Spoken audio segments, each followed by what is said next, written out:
Hello everybody. I'm going to talk to you about Fridtjof Nansen, who is considered by many to be one of the greatest men in Norway's history. Nansen gained international fame through his many astonishing accomplishments. He is most well known for his explorations through the Arctic, but he also gained much fame in the areas of science, politics, and humanitarianism. I'm going to tell you about some of his greatest achievements. Nansen's explorations in the Arctic are what first achieved him recognition. He became the first person to cross and explore the uncharted areas of Greenland. He studied the Eskimos and examined the animal life there, even writing 2 books on the subjects. This feat made him a national hero in Norway, and also strengthened his confidence in his Arctic survival skills. With his newfound support, he decided to take on the difficult task of reaching the North Pole. In preparation for this task, he built a very well-designed and immensely strong wooden ship called the Fram. Unfortunately, the sea did not want to cooperate with his plans, and he soon discovered that the Fram would be unable to reach the North Pole.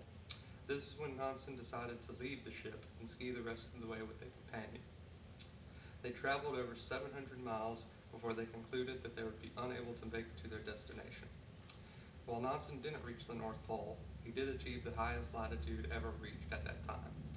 To this day, the Fram has achieved the farthest north and south latitudes sailed. Nansen has also achieved much in the field of science. His greatest contribution to science was his work with neuron theory, which he developed much of the groundwork for. He received doctorates in both zoology and oceanography.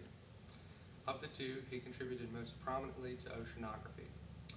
He did valuable work in analyzing the origin and behavior of ocean currents. He also designed and greatly improved oceanographic instruments. Nansen is also remembered for his great work he did as a politician and a humanitarian. In 1905, he urged Norway to gain independence from Sweden. Soon after the breakup, he served as Norway's minister to Great Britain. After World War I broke out, Norway had much trouble obtaining food from the USA. Nansen helped to negotiate a successful agreement that permitted the shipments of food back into their country. He also helped to get smaller countries recognized in negotiations with the League of Nations.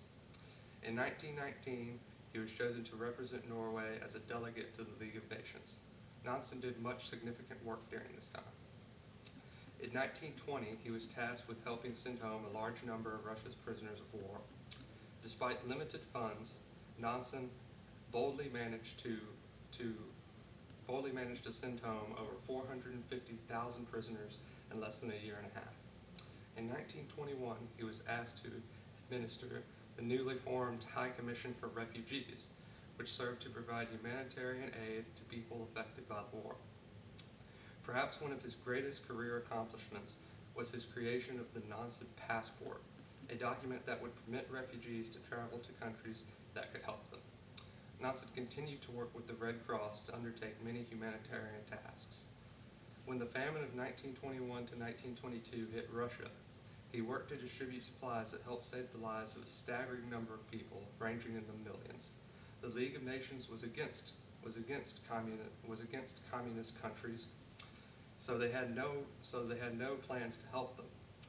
However, they had great respect for Nansen, and allowed him to convince them to help.